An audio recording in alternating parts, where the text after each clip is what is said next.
साइना नेहवाल को कभी अपने करियर में वो तारीफ नहीं मिली जो एक्चुअली में वो डिजर्व करती है। साइना जब नई नई बैडमिंटन में आई थी तब एक ही कंट्री का नाम सुनाई देता था वुमेन सिंगल्स में, और वो है चाइना। जू ली, जी जिंगफांग, जैंग निंग, लू लान, ये सारे खिलाड़ी थे जो अपने करियर में एक बार तो वर्ल्ड चैंपियन या ओलंपिक चैंपियन रह चुके थे। उसके बाद आने वाली चाइना की पीढ़ी, वांग जिन, वांग लिन, वांग शीचियान, वांग यान, ली जुएरी, जिन्होंने आगे जाके ओलंपिक और वर्ल्ड लेवल में काफी मेडल्स जीते। और चाइना को अगर साइड भी कर दे तो जाओ मी, वांग चेन, जूलियाना स्कैनिक, टीना रैस्मसन, ये सारे कुछ और खिलाड़ी थे जो चाइना को टक्कर दिया करते थे। पर फिर आई साइना नेहवाल।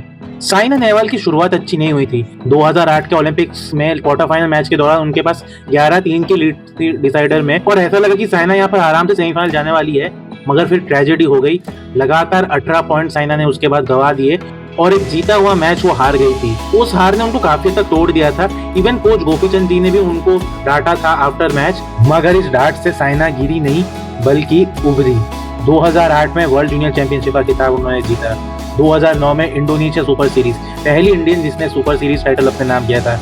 उसके बाद इंडोनेशिया ओपन लगातार जीतना, एक तरीके से इस्तोरा सेनायन क्राउड की सबसे फेवरेट खिलाड़ी बनना, 2012 में उस ओलंपिक मेडल के सपने को पूरा करना। मगर इन सबके अलावा सबसे बड़ी अकम्पलिशमेंट थी साइना नेहवाल की, एक कंट्री के डोमिनेंस को टक्कर देना। साइना ने यकीन दिलाया कि चाइना के शटलर्स भी इंसान है और उनको भी हराया जा सकता है। चाहे सेमीफाइनल में 3 चाइनीज खिलाड़ी हो, मगर उनको टक्कर देने के लिए एक इंडियन खिलाड़ी हुआ करती थी, और वो थी साइना नेहवाल। साइना ने उन लड़कियों को विश्वास दिलाया जो कि रैकेट पकड़ के खेलना तो चाहती थी, मगर उनको डर रहता था कि वो टॉप लेवल में सस्टेन कर पाएंगे कि नहीं।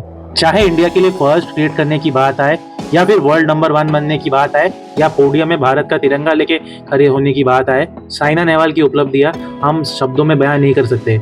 एक आने वाली पूरी पीढ़ी को प्रेरित करने की बात आए, उसमें भी साइना का बड़ा किरदार है। और आज जब उन्होंने रिटायरमेंट अनाउंस किया तो काफी हद तक लगा कि वो एक फेयरवेल मैच तो डिजर्व करती थी, मगर इंजरी के चलते वो हो नहीं पाया। और आखिर हम साइना नेहवाल के पूरे करियर को देखें तो इंडियन बैडमिंटन उन पर हमेशा आभारी रहेगी, not just for the medal but for the legacy which changed Indian badminton forever.